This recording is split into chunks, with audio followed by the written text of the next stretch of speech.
भगवान से भी शक्तिशाली उनका नाम क्यों हुआ? हनुमान जी और श्री राम के बीच युद्ध। नारद जी बड़े लीला बिहारी हैं। वे हर लीला भगवान के नाम, महिमा, गुण और शरणागति की महिमा को पुष्ट करने के लिए ही प्रकट करते हैं। वे स्वयं भगवान का साक्षात स्वरूप हैं। एक बार की बात है, सुकंत नामक एक राजा था। वो बड़ा प्रतापी था। उस समय भगवान श्री राम जी चक्रवर्ती सम्राट पद पर विराजमान थे। एक सभा में बड़े बड़े ब्रह्म ऋषि विराजमान थे। नारद जी सुकंत जी को सभा के बाहर मिल गए। नारद जी ने उनसे पूछा, अंदर प्रभु के दर्शन करने जा रहे हो? सुकंत जी ने कहा, हाँ। नारद जी बोले, वहाँ बहुत से ब्रह्म ऋषि बैठे हैं, सबको प्रणाम भी करोगे? सुकंत जी ने कहा, हाँ, मर्यादा है संतों को प्रणाम करने की। नारद जी बोले, विश्वामित्र जी को भी प्रणाम करोगे? सुकंत बोले, हाँ, वे तो ब्रह्म ऋषि हैं। नारद जी बोले, ब्रह्म ऋषि कहाँ हैं? वे तो क्षत्रिय कुल में कौशिक वंश में प्रकट हुए हैं। सुकंत बोले, हाँ, पर उन्होंने तपस्या से ब्रह्म पद प्राप्त किया है। नारद जी बोले, पर मूल में तो क्षत्रिय ही है ना? सुकंत बोले, आप कहना क्या चाहते हैं? नारद जी बोले, उन्हें बस ऐसे ही प्रणाम कर लेना, माथा मत रखना, बाकी सब ऋषियों के आगे माथा टेक लेना। विश्वामित्र जी का राजा सुकंत द्वारा अपमान। इसके बाद सुकंत जी भगवान के दरबार में गए। उन्होंने भगवान को नमन किया, सभी ऋषियों के चरणों में मस्तक रखा। पर जब विश्वामित्र जी के पास पहुंचे तो केवल हाथ जोड़कर प्रणाम किया, लेकिन माथा नहीं रखा। विश्वामित्र जी ने ध्यान तक नहीं दिया। सभा पूर्ण हुई। इसके बाद नारद जी विश्वामित्र जी के पास आकर बैठे। नारद जी ने विश्वामित्र जी से पूछा, आपने कुछ देखा? विश्वामित्र जी बोले, क्या? नारद जी बोले, सुकंत को। विश्वामित्र जी बोले, क्या बात हुई? मैंने तो ध्यान नहीं दिया। नारद जी बोले, सुकंत ने सबको माथा टेककर प्रणाम किया, आपको बस ऐसे ही प्रणाम कर दिया। विश्वामित्र जी बोले, हाँ, उसने ऐसे तो किया, पर इस बात पर मेरा ध्यान नहीं गया। इसका कोई विशेष कारण है? नारद जी बोले, हाँ, वो कह रहे थे कि आप मूल में तो क्षत्रिय ही हैं,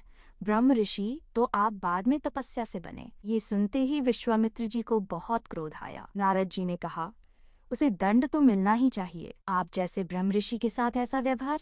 नारद जी ने वहां सुकंत को विश्वामित्र जी का अपमान करना सिखाया और यहाँ उनकी शिकायत भी कर दी। इसमें उनका कुछ विशेष उद्देश्य था।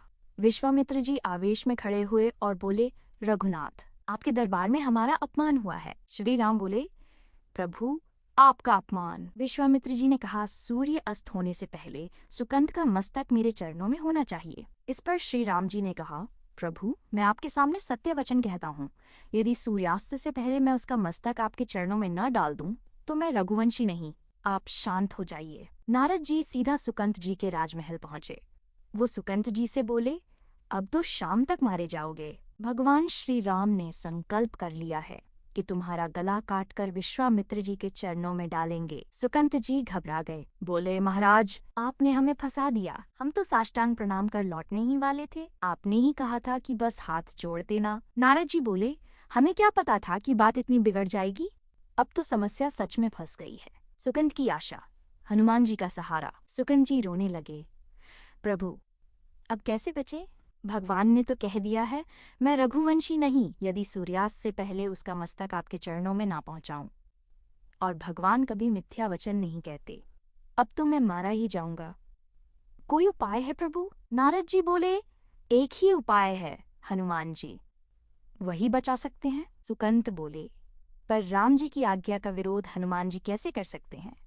और फिर हमारी पहुंच भी कहाँ है हनुमान जी तक? नारद जी बोले, हनुमान जी को यदि कोई राम जी के अलावा आज्ञा दे सकता है तो वो है माता अंजनी। चलो, मैं तुम्हें उनसे मिलवाता हूँ। नारद जी उन्हें अंजनी माता के पास ले गए। सुकंत जी ने साष्टांग दंडवत प्रणाम किया और रोते हुए कहा, माँ, रक्षा कीजिए। माता अंजनी बोली, बेटा, बताओ तो सही, क्या समस्या है? माता अंजनी ने लिया सुकंत की रक्षा का व्रत। सुकंत बोले, माँ, त्रिभुवन में अब केवल आप ही हैं जो मेरी रक्षा कर सकती हैं। एक राजा मुझे मारना चाहता है। माता अंजनी ने कहा, मेरा पुत्र महाबली हनुमान है, यदि मैं उसे आज्ञा दूं तो वो कभी मेरी आज्ञा का उल्लंघन नहीं करेगा। जाओ, मैं तुम्हारी रक्षा का व्रत लेती हूँ। नारद जी मन ही मन प्रसन्न हुए। काम बन गया। अब भगवान के नाम की महिमा प्रकट होगी। हनुमान जी से माता अंजनी ने कहा, बेटा, मैंने इसकी रक्षा का व्रत लिया है। हनुमान जी बोले, आपकी आज्ञा मेरे सिर आंखों पर। त्रिभुवन में कोई ऐसा पैदा ही नहीं हुआ कि मेरी माँ किसी की रक्षा का व्रत ले और वो उसे मार दे। कौन राजा है जो इसे मारना चाहता है? सुकंत ने हाथ जोड़कर धीरे से कहा, भगवान श्री राम। हनुमान जी सुनकर सन्न रह गए। क्या? मेरे स्वामी, माँ, आपने किसके विरुद्ध रक्षा का व्रत ले लिया? माँ, ये तो मेरे प्रभु हैं, उनके विरुद्ध मैं कैसे खड़ा हो सकता हूँ? माता अंजनी बोली, बेटा, हमने तो वचन दे दिया है, अब उसे निभाना होगा।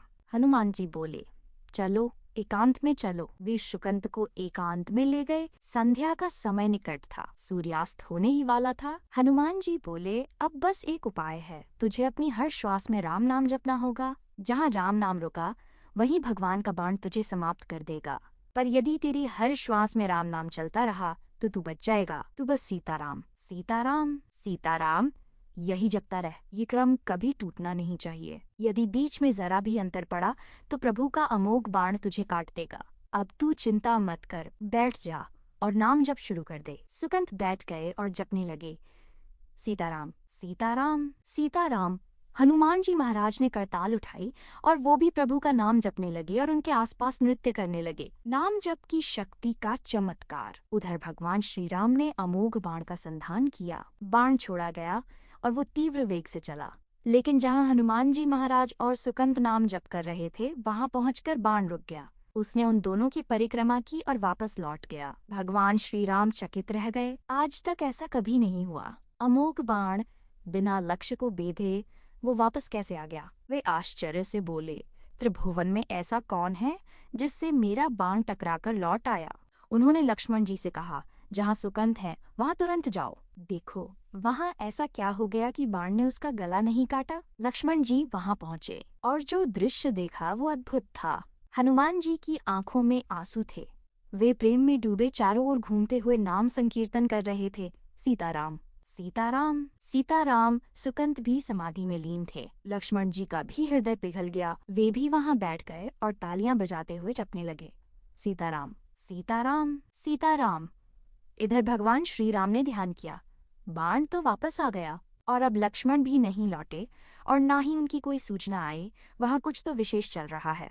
प्रभु श्री राम स्वयं पहुंचे सुकंत का वध करने। विश्वामित्र जी ने कहा, आपने संकल्प लिया था कि संध्या से पहले इसका शीश काट कर लाएंगे। भगवान श्री राम ने विनम्रता से कहा, गुरुदेव कृपया धैर्य रखें, मैं स्वयं जाता हूँ। ये सुनकर विश्वामित्र जी बोले, तो मैं भी साथ चलूंगा, देखूंगा तुम क्या निर्णय लेते हो। साथ में सभी ब्रह्मर्षि और देवर्षि नारद जी भी वीणा लिए चल पड़े। भगवान श्री राम वहां पहुंचे। जो दृश्य देखा वो अद्भुत था। सुकंत प्रभु श्री राम का नाम जप रहे थे। हनुमान जी करताल लेकर कीर्तन कर रहे थे, सीताराम सीताराम सीताराम।